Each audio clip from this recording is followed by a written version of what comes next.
Today we visited Joan Mwende at Jazzlock Studio. She's going to tell us about her business where she has been helping women to build personal brand. And also she has a very interesting business behind the scenes.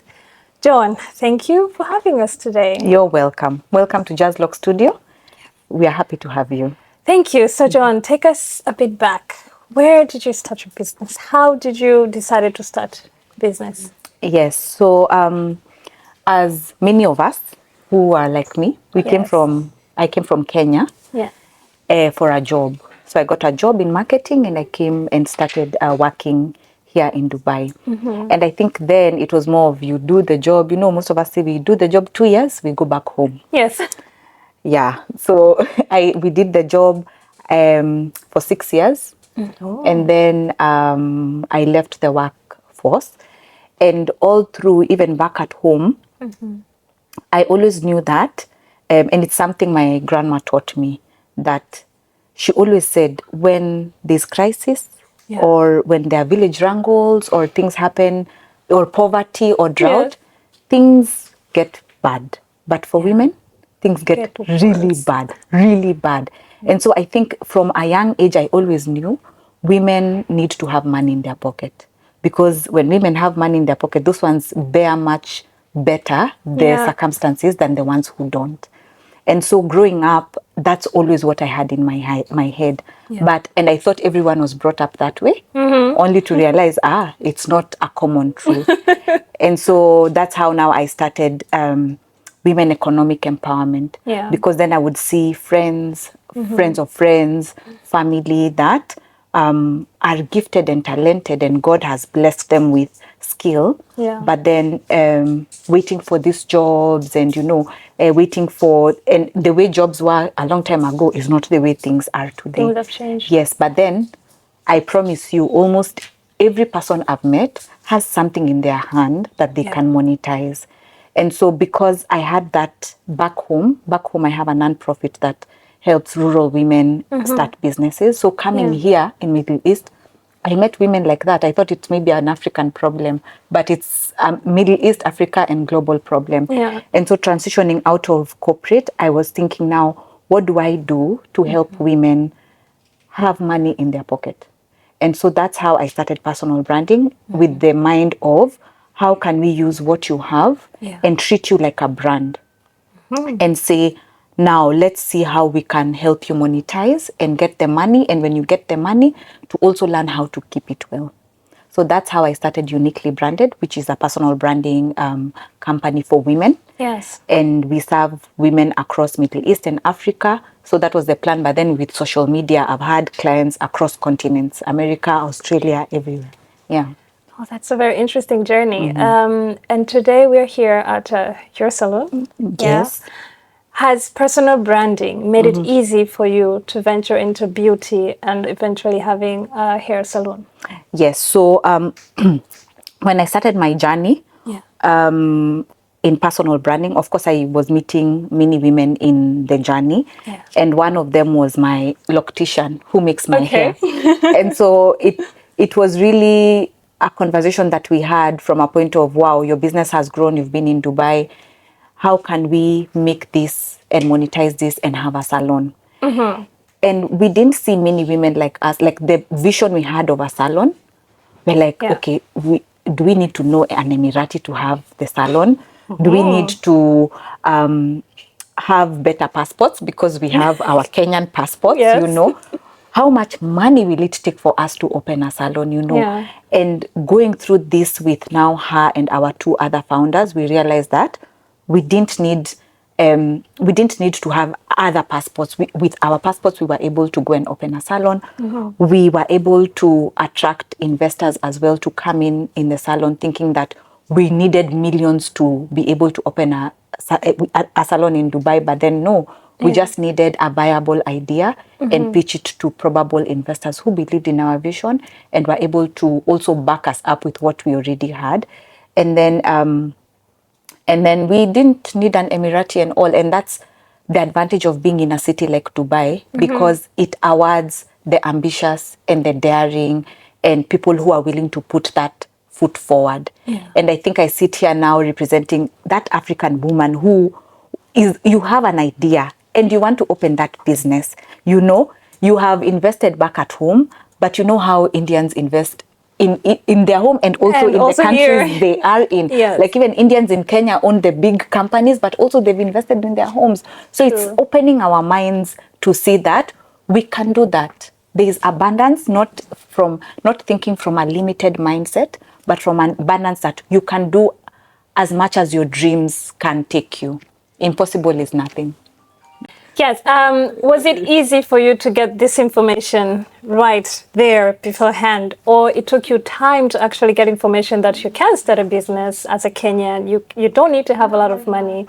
How did you come to this information? Because a lot of people don't have it. Yeah. So the information. So one thing is just because before we even started the salon, Yeah. having friends and people who run businesses and being in a corporate multinational, so meeting people in my previous company Yeah. who working in a multinational and meeting various people of various races, Yeah. you're very curious to know, okay, this money we get here, me, almost over half of my salary is going back home. Do you guys have black tax? And so then you start being exposed to, no, we do investments. We invest in companies here in Dubai. Yeah. We buy stocks. I don't know, we invest in gold, you know, things that when we were growing up, those are not things that we were taught. We're not told, yeah. You know, and it's one thing that we keep on saying amongst our co-founders and even amongst our group of people, that when you land in a place like Dubai, the people you meet Yeah. will either propel you, make you constant, or so now fortunately at that point I was meeting people who are already investing in companies and saying that it's something, it's what people do. And how do we open companies? I mean, just walk into the DED office and get like, oh, I don't need to work with an Emirati, and we walk in. Oh, I don't need to have like an accent, I change my English, you know. No, you just walk in and you'll get help. And to be honest, it wasn't the easiest rides because of course, oh, you need these documentations and all, but it's possible. It's possible. We have the salon. It is very possible. Beautiful. Yeah. Now you have co-founders. Yes. How many are you? We are 4. 4. Yes, so we are 4. 2 are experts in terms of hair and locks and afro hair, and they're really good at. And I think this is something that even me, with my family and my children and even friends, lacking that expert advice on how to take care of your afro hair. I remember at some point I went with my open hair to a salon. They relaxed it. I left flat. Looking, and I just went there for a small texturizing experience, and I had to cut off my hair. I can imagine just the because pain. of that. I know. So now having people who are experts, so 2 of us are experts, and then one is really good in terms of investment, financial modeling and all, and now me in terms of branding, marketing and all that. Yeah, so we are 4 of you. We are 4, but backed with also women who have believed in us and also invested in the vision. So there's like a big... There are people with us behind us. Yes. Which is so beautiful to see women coming together and elevating each other, investing in each other, trusting each other, believing in each other. Yes. Now, please tell us, what made you decide to be part with this group of women? Like, what was the first thing you saw in these women and say, I want to work with them? Ambition. So, and it all started with that personal branding journey. I meet very many ambitious women, some of them who are willing to take the step, some of them are afraid, and it takes time for people to, like, I can meet someone who tomorrow they're ready to launch a business. I meet someone else who, where their self-confidence is, what the world has done to them, the shrinking and all, they need a bit more time to be able to put their skill into action. Maybe they're still at a job and they're looking to transition and all. But this group of women I was with, they were ambitious enough. And for example, Sheila, who we'll talk to on the interview, she already had a salon. And it was a long time because I used to go to her house for long, like 5 years. And so by the time I got to her, I'm like, Sheila, now it's about time. And she was ready. I think I found her when she was ready. So it's ambition matched with ready action. And they were ready.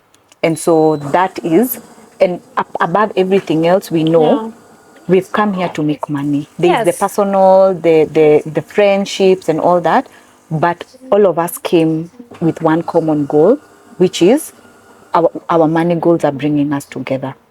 And many of even my personal branding clients is we know by the time we get into this coaching call, strategy call, I'm here to help you make money. Not if we become friends, good. But my purpose is to help you see yourself and have more value in yourself. Yeah, and make money. Joan, what should we expect from you now? Yes, of course, I'll keep on pushing more women to monetize their brands and monetize their skills and their talents. And from a jazz point of view, of course, we want to grow this space where a space where Afro hair women can come and feel understood from a hair point of view, but also a space of belonging and safety for each Africa women in this region, especially. A place where when they come, we are waiting for them. They are not a secondary client. They are the primary client for our premium salon, you know. And also dignified employment opportunities for other African women. And now we are just started, but as we continue expanding, as we continue even looking into products of African hair, you know, those are things that we don't really see much of in the region. We want to be known as those people who provide beauty solutions, not only hair products, and even we never know where else we can venture as jazz. And so the sky is only the limit. Yeah. Definitely. What is the one thing you would love to tell someone that is watching you today? Yes, we are on a journey. We have not yet reached there. And if you're watching this interview, I would honestly ask you, first of all, join the masterclass so that we can grow together, you know. So I personally don't mind growing slower as long as I'm growing with other women together with me. So let's grow together. Follow us on our socials. Follow Uniquely Branded as well if you want that push and nudge to stop shrinking and be confident and go confidently with your dreams. Thank you so very much, Joan, for having us today. It was such a lovely conversation.